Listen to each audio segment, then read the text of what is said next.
ಇದ್ದಕ್ಕಿದ್ದ ಹಾಗೆ ಮೂಗಿನಿಂದ ರಕ್ತ ಬರಲಿಕ್ಕೆ ಸ್ಟಾರ್ಟ್ ಆಗುತ್ತೆ. ಹೆಚ್ಚು ಕಮ್ಮಿ ನೀರು ಥರ ರಕ್ತ ಮೂಗಿಂದ ಹೋಗ್ತಾ ಇರುತ್ತೆ ಅಂತ ಹೇಳ್ತಾರೆ. ಸೊ ಕೆಲವರು ಸರ್ ಫಸ್ಟ್ ಟೈಮ್ ಈಗ ಆಯಿತು ಅಂತ ಕೆಲವರು ಹೇಳಿದರೆ, ಕೆಲವರು ಸರ್ ಇಲ್ಲ ಪದೇ ಪದೇ ನನಗೆ ಈ ರೀತಿ ಆಗ್ತಾ ಇರುತ್ತೆ ಅಂತ ಹೇಳ್ತಾರೆ. ಏನು ಕಾರಣ? ಮೂಗಿನಲ್ಲಿ ಈ ರೀತಿ ರಕ್ತ ಬರಲಿಕ್ಕೆ ಏನು ಕಾರಣ ಮತ್ತು ಇದಕ್ಕೆ ಏನು ಪರಿಹಾರ, ಮನೆಯಲ್ಲೇ ನಾವು ಏನು ಮಾಡ್ಬೋದು ಇದನ್ನು ತಡೆಗಟ್ಟಲಿಕ್ಕೆ ಅಂತಕ್ಕಂಥದ್ದು ಇವತ್ತು ವಿಚಾರ ಮಾಡೋಣ. ಮೊದಲನೇದಾಗಿ ಏನಂದರೆ, ಈ ಮೂಗಿನಲ್ಲಿ ರಕ್ತಸ್ರಾವ ಆಗ್ತಕ್ಕಂಥದ್ದನ್ನು ನಾವು ಎಪಿಸ್ಟ್ಯಾಕ್ಸಿಸ್ ಅಂತ ಕರಿತೀವಿ. ಏನಿದೆ ಎಪಿಸ್ಟ್ಯಾಕ್ಸಿಸ್ ಅಂತಕ್ಕಂಥದ್ದು? ನಮ್ಮ ದೇಹದಲ್ಲಿ ಇರ್ತಕ್ಕಂಥ ಮೂಗೇನಿದೆಯಲ್ಲ, ಈ ಒಂದು ಮೂಗು ನೋಡಿ, ಈ ಮೂಗು ನಮ್ಮ ದೇಹದ ಒಳಭಾಗ ಮತ್ತು ಹೊರಗಿನ ಪ್ರಪಂಚದ ಮಧ್ಯೆ ಒಂದು ಎಂಟ್ರೆನ್ಸ್ ಥರ ಇದೇ ಬ್ಯಾರಿಯರ್. ಇಲ್ಲಿಂದ ನಮ್ಮ ದೇಹದ ಒಳಭಾಗ ಸ್ಟಾರ್ಟ್ ಆಗುತ್ತೆ, ಹೊರಗಿನ ಪ್ರಪಂಚ ಇದೆ. ಇದೊಂದು ಎಂಟ್ರೆನ್ಸ್ ಥರ ಇರುತ್ತೆ. ಎಂಟ್ರೆನ್ಸ್ ಥರ ಇದ್ದು ನಮ್ಮನ್ನು ಕಾಪಾಡ್ತಕ್ಕಂಥ ಕೆಲಸ ಮಾಡುತ್ತೆ. ಸೊ ಈ ಮೂಗಿನ ಒಳಪದರ ಏನಿದೆಯಲ್ಲ, ಮೂಗಿನ ಒಳಪದರ ಅಂದರೆ ಮ್ಯೂಕೋಸಾ ಅಂತ ನಾವು ಕರಿತೀವಿ. ಈ ಮ್ಯೂಕೋಸಾ ಅಂತಕ್ಕಂಥದ್ದು ನಮ್ಮ ದೇಹದ ಆರೋಗ್ಯವನ್ನು ಕಾಪಾಡ್ತಕ್ಕಂಥ ಕೆಲಸ ಮಾಡುತ್ತೆ.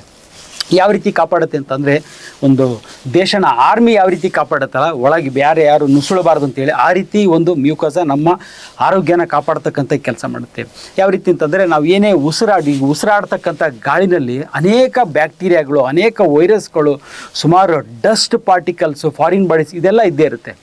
ಇದು ಪ್ರತಿಯೊಂದು ನಾವು ಉಸಿರಾಡಿದಾಗ ನಮ್ಮ ದೇಹದ ಶ್ವಾಸಕೋಶಕ್ಕೆ ಹೋಗಬೇಕು. ಬಟ್ ಆದರೆ ಇದನ್ನು ತಡೆಗಟ್ಟತಕ್ಕಂಥ ಕೆಲಸ, ಇದರ ಆಲ್ಮೋಸ್ಟ್ ಸುಮಾರು ಭಾಗನ ಫಿಲ್ಟರ್ ಮಾಡಿ ನಮ್ಮ ದೇಹ ಸೇರಿದ ಹಾಗೆ ನೋಡ್ಕೊಳ್ತಕ್ಕಂಥದ್ದು ಈ ಒಂದು ಬ್ಯಾಕ್ಟೀರಿಯಾ ಮತ್ತು ಈ ಡಸ್ಟ್ಗಳನ್ನೆಲ್ಲ ಟ್ರ್ಯಾಪ್ ಮಾಡಿ ಮ್ಯೂಕಸ್ ಮುಖಾಂತರ ನಮ್ಮ ದೇಹದಿಂದ ಹೊರಗಾಗ್ತಕ್ಕಂಥ ಕೆಲಸ ಮಾಡುತ್ತೆ. ಅಂದರೆ ಒಂಥರ ಡಿಫೆನ್ಸ್ ಕೆಲಸ ಮಾಡುತ್ತಿದ್ದು.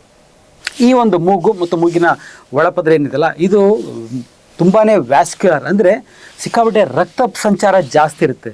ಹಾಗೆ ಈ ಒಂದು ಇಷ್ಟೊಂದು ವ್ಯಾಸ್ಕ್ಯುಲರ್ ಇರ್ತಕ್ಕಂಥ ರಕ್ತನಾಳಗಳು ಏನಿರ್ತವೆ ಅಂದರೆ ತುಂಬಾ ಡೆಲಿಕೇಟ್ ಆಗಿರ್ತವೆ. ತುಂಬ ಡೆಲಿಕೇಟ್ ಅಂತಂದರೆ ಸ್ವಲ್ಪ ಏನಾದರೂ ಆದ ತಕ್ಷಣ ಇಮಿಡಿಯೇಟಾಗಿ ಬ್ಲೀಡ್ ಅಷ್ಟು ಡೆಲಿಕೇಟ್ ಆಗಿರ್ತವೆ.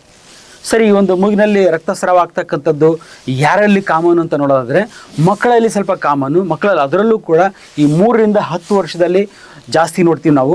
ಹಾಗೆ ದೊಡ್ಡವರಲ್ಲೂ ಕಾಮನ್. ದೊಡ್ಡವರಲ್ಲಿ ಅಂತಂದರೆ ಒಂದು 45 ವರ್ಷದ ನಂತರ, ಹಾಗೆ 80 ವರ್ಷ, ಅಂದರೆ 40 ಮತ್ತು 80 ವರ್ಷದ ಮಧ್ಯ ಇದು ಜಾಸ್ತಿ. ಹಾಗೂ ಮಕ್ಕಳಲ್ಲಿ 3 ರಿಂದ 10 ವರ್ಷದ ಮಧ್ಯೆ ಇರ್ತಕ್ಕಂಥ ಮಕ್ಕಳಲ್ಲೂ ಕೂಡ ಜಾಸ್ತಿ ಇರುತ್ತೆ ಇದು. ಸರಿ ಸರ್, ಇದಕ್ಕೆ ಕಾರಣ ಏನು? ಈ ಡೆಲಿಕೇಟ್ ಆಗಿರ್ತಕ್ಕಂಥ ರಕ್ತನಾಳಗಳು ಮೂಗಿನಲ್ಲಿರ್ತಕ್ಕಂಥದ್ದು ಇದಕ್ಕಿದ್ದಾಗೆ ಬ್ಲೀಡಿಂಗ್ ಆಗಲಿಕ್ಕೆ ಏನು ಕಾರಣ ಅಂತ ನೋಡೋದಾದರೆ, ಸೊ ಮೊದಲನೇ ಪಾಯಿಂಟು ಡ್ರೈ ಹೇರ್, ಅಂದರೆ ವಾತಾವರಣ, ಗಾಳಿ ತುಂಬ ಬಿಸಿಯಾಗಿದ್ದಾಗ, ಅಂದರೆ ಗಾಳಿನಲ್ಲಿ ತೇವಾಂಶ ಇಲ್ಲದೆ ಇದ್ದಾಗ, ಗಾಳಿ ಯಾವಾಗ ಬಿಸಿಯಾಗಿರುತ್ತಲ್ಲ ಅಂಥ ಸಮಯದಲ್ಲಿ ಈ ಒಂದು ಮ್ಯೂಕೋಸಾ ಒಳಗಿರ್ತಕ್ಕಂಥ ಒಂದು ಲೇಯರ್ ಏನಿರುತ್ತೆ ಇದರಲ್ಲಿ ಕ್ರ್ಯಾಕ್ ಬರುತ್ತೆ. ಯಾವ ರೀತಿ ಅಂತಂದರೆ ನೋಡಿ, ಭೂಮಿ ಯಾವಾಗ ನೀರು ಸಿಗಲ್ಲ, ಬರಗಾಲ ನೀರಿಲ್ದಲೇ ಆಗುತ್ತಲ್ಲ, ಡ್ರೈ ಆದಾಗ ಏನಾಗುತ್ತೆ, ಭೂಮಿ ಹೊಡ್ಕೊಳ್ಳುತ್ತೆ, ಕ್ರ್ಯಾಕ್ ಬರುತ್ತಲ್ಲ, ಹಾಗೆ ಈ ಒಂದು ಮ್ಯೂಕೋಸಾ ನಮ್ಮ ಮೂಗಿನ ಒಳ ಪದರೆ ಕೂಡ ಒಂದು ಕ್ರ್ಯಾಕ್ ಬರಲಿಕ್ಕೆ ಸ್ಟಾರ್ಟ್ ಆಗುತ್ತೆ. ಯಾವಾಗ ಕ್ರ್ಯಾಕ್ ಆಗುತ್ತೋ ಇದರಲ್ಲಿರ್ತಕ್ಕಂಥ ರಕ್ತನಾಳಗಳು ಒಡ್ಕೊಂಡು ಅಲ್ಲಿಂದ ಬ್ಲೀಡಿಂಗ್ ಆಗಲಿಕ್ಕೆ ಚಾನ್ಸಸ್ ಇರ್ತದೆ. ಒಂದನೇದಾಗಿ ಡ್ರೈ ಹೇರ್. ಎರಡನೇದಾಗಿ ನೇಸಲ್ ಸ್ಪ್ರೇ. ಯಥೇಚ್ಛವಾಗಿ ಕೆಲವರಂತೂ ಮೂಗು ಕಟ್ಟಿದೆ, ಮೂಗಿನ ಸಮಸ್ಯೆ ಇದೆ, ಅಲರ್ಜಿ ಇದೆ, ಹಾಗಿದೆ ಹೀಗಿದೆ ಅಂತ ಹೇಳ್ಬಿಟ್ಟು ಡಾಕ್ಟರ್ಸ್ ಅಡ್ವೈಸ್ ಮಾಡಿದ್ದಾರೆ ಅಂತ ಹೇಳಿ ಮೂಗಿಗೆ ಸ್ಪ್ರೇ ಹೊಡ್ಕೊತಾ ಇರ್ತಾರೆ. ಈ ಒಂದು ನೇಸಲ್ ಸ್ಪ್ರೇನ ನಾವು ಯಥೇಚ್ಛವಾಗಿ ಉಪಯೋಗಿಸೋದ್ರಿಂದನೂ ಕೂಡ ಅಗೇನ್ ಮತ್ತು ಈ ಒಂದು ಡ್ರೈನೆಸ್ಸು, ಮ್ಯೂಕೋಸಾ ಡ್ರೈನೆಸ್ ಆಗಿಬಿಟ್ಟು ಕ್ರ್ಯಾಕ್ ಬರ್ತಕ್ಕಂಥ ಸಾಧ್ಯತೆ, ಅದ್ರ ಜೊತೆಗೆ ಬ್ಲೀಡಿಂಗ್ ಆಗ್ತಕ್ಕಂಥ ಸಾಧ್ಯತೆಯೂ ಹೆಚ್ಚು. ಎರಡನೇದಾಗಿ ನೇಸಲ್ ಸ್ಪ್ರೇ ಯೂಸ್ ಮಾಡ್ತಕ್ಕಂಥದ್ದು, ಅತಿ ಹೆಚ್ಚಾಗಿ ಯೂಸ್ ಮಾಡ್ತಕ್ಕಂಥದ್ದು. ಮೂರನೇದಾಗಿ ನೋಸ್ ಪ್ರಿಕ್, ಅಂದರೆ ಮೂಗಲ್ಲಿ ನೆಗಡೆ ಆಯಿತು ಅಥವಾ ಅಲರ್ಜಿ ಆಯಿತು, ಏನೋ ಒಂದು ಇರಿಟೇಷನ್ ಆಗ್ತಾಯಿದೆ ಅಂತೇಳಿ ಮೂಗಿನಲ್ಲಿ ಕೈ ಇಟ್ಕೊಳ್ತಕ್ಕಂಥದ್ದು. ಸೊ ಕೆಲವರಿಗೆ ಏನಾಗ್ಬಿಡುತ್ತೆ, ಇದೊಂದು ಅಭ್ಯಾಸ ಆಗಿಬಿಡುತ್ತೆ, ಮೂಗಲ್ಲಿ ಬೆಳ್ಳಿ ಇಟ್ಕೊಳ್ತಕ್ಕಂಥದ್ದು ಅಭ್ಯಾಸ ಥರ ಆಗಿಬಿಟ್ಟಿರ್ತದೆ. ಇಂಥ ಸಮಯದಲ್ಲಿ ಏನಾಗುತ್ತೆ, ತುಂಬ ಡೆಲಿಕೇಟ್ ಆಗಿರ್ತಕ್ಕಂಥ ಈ ಒಂದು ರಕ್ತನಾಳಗಳು ಈ ಒಂದು ಉಗುರು ಟಚ್ ಆದಾಗ ಬ್ಲೀಡಿಂಗ್ ಆಗ್ತಕ್ಕಂಥ ಒಂದು ಸಾಧ್ಯತೆ ಇರುತ್ತೆ. ನೆಕ್ಸ್ಟ್ 4ನೇ ಕಾರಣ ಏನು ಅಂತಂತಂದರೆ ಇನ್ಫೆಕ್ಷನ್ನು. ಮೂಗಿನಲ್ಲಿ ಆಗ್ತಕ್ಕಂಥ ಇನ್ಫೆಕ್ಷನ್ನು ಕೂಡ ಈ ಒಂದು ಬ್ಲೀಡಿಂಗ್ ಆಗಲಿಕ್ಕೆ ಕಾರಣ ಆಗ್ಬೋದು. ನೆಕ್ಸ್ಟ್ ಅಲರ್ಜಿ ಕೂಡ, ಡಸ್ಟ್ ಅಲರ್ಜಿ ಇರ್ಬೋದು, ಯಾವುದೇ ಒಂದು ಅಲರ್ಜಿ ಇರ್ಬೋದು, ಆ ಅಲರ್ಜಿಯಿಂದನೂ ಕೂಡ ಮೂಗಿನಲ್ಲಿ ಬ್ಲೀಡಿಂಗ್ ಆಗ್ಬೋದು. ನೆಕ್ಸ್ಟ್ ಸ್ನೀಸಿಂಗು, ಅಂದರೆ ಶೀಂತಕ್ಕಂಥದ್ದು.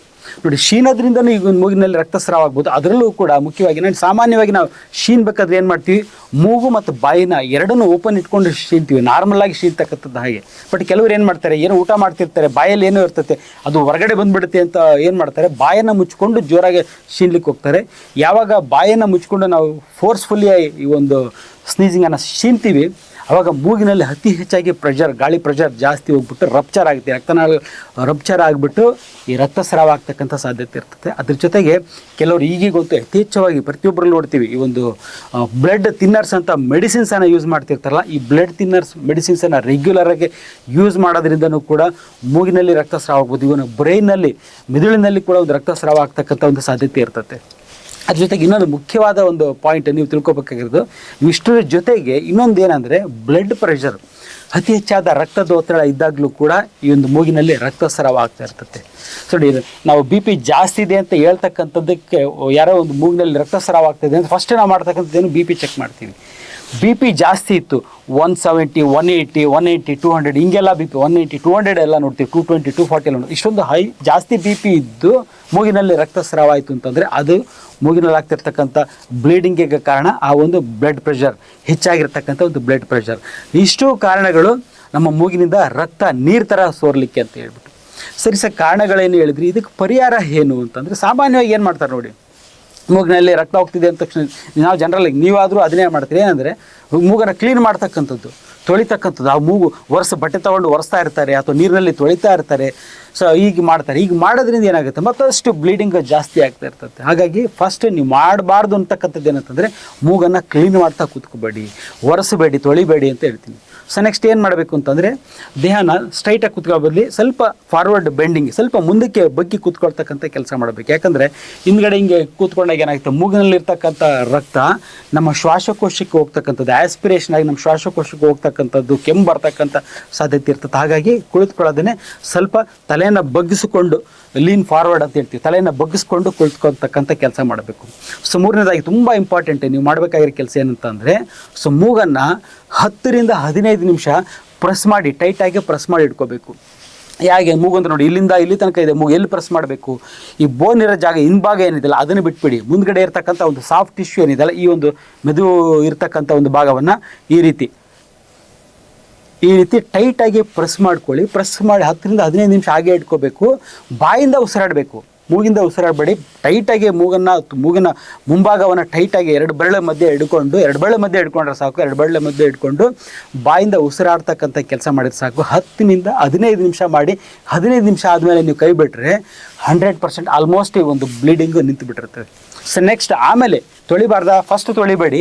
ಬ್ಲೀಡಿಂಗ್ ನಿಂತ ಆದಮೇಲೆ 15 ನಿಮಿಷದ ನಂತರ ಏನು ಮಾಡಬೇಕು ಅಂತಂದರೆ, ಕೋಲ್ಡ್ ಆಗಿರ್ತಕ್ಕಂಥದ್ದು, ಫ್ರಿಜ್ಜಲ್ಲಿರ್ತಕ್ಕಂಥ ಕೋಲ್ಡ್ ವಾಟರ್ನ ತೊಗೊಂಡು ಬೇಕಿದ್ರೆ ತೊಳಿತಕ್ಕಂಥ ಕೆಲಸ ಮಾಡ್ಬೋದು. ಇದ್ರ ಜೊತೆಗೆ ಇನ್ನೊಂದು ಏನು ಹೇಳಿದ್ದೆ ನಾನು, ಏನು ಕಾರಣ ಇರುತ್ತೆ, BP ಇಂದ ಲಾಸ್ಟ್ ಹೇಳಿದ್ದೆ, ತುಂಬ ಮುಖ್ಯವಾಗಿರ್ತಕ್ಕಂಥ ಅದರಲ್ಲಿ ದೊಡ್ಡರಲ್ಲಿ ಈ BP ಜಾಸ್ತಿ ಆಗಿಬಿಟ್ಟು ಬ್ಲೀಡಿಂಗ್ ಆಗಿರ್ತದೆ. ಆವಾಗ ಈ ಹಿಡ್ಕೊಳ್ಳೋದಕ್ಕಿಂತ ಮುಖ್ಯವಾಗಿ ಏನಂದರೆ BP-ಯನ್ನು ಕಡಿಮೆ ಮಾಡಬೇಕಾಗತ್ತೆ. ಅಂಥ ಟೈಮಲ್ಲೂ ಕೂಡ ನೀವು ಹಾಸ್ಪಿಟ್ಲಿಗೆ ಹೋಗ್ಬಿಟ್ಟು ಕನ್ಸಲ್ಟ್ ಮಾಡಿ ಇಮಿಡಿಯೇಟಾಗಿ ಅದಕ್ಕೆ ಟ್ರೀಟ್ಮೆಂಟ್ ತೊಗೊಳ್ತಕ್ಕಂಥದ್ದು. BP ಜಾಸ್ತಿಯಾಗಿ ಈ ರೀತಿ ಬ್ಲೀಡಿಂಗ್ ಆಗಿ ನಾನು ಹೇಳಿದೆ, ಫಸ್ಟ್ ಇಷ್ಟು ಸ್ಟೆಪ್ಸನ್ನು ನೀವು ಫಸ್ಟ್ ಫಾಲೋ ಮಾಡಿ.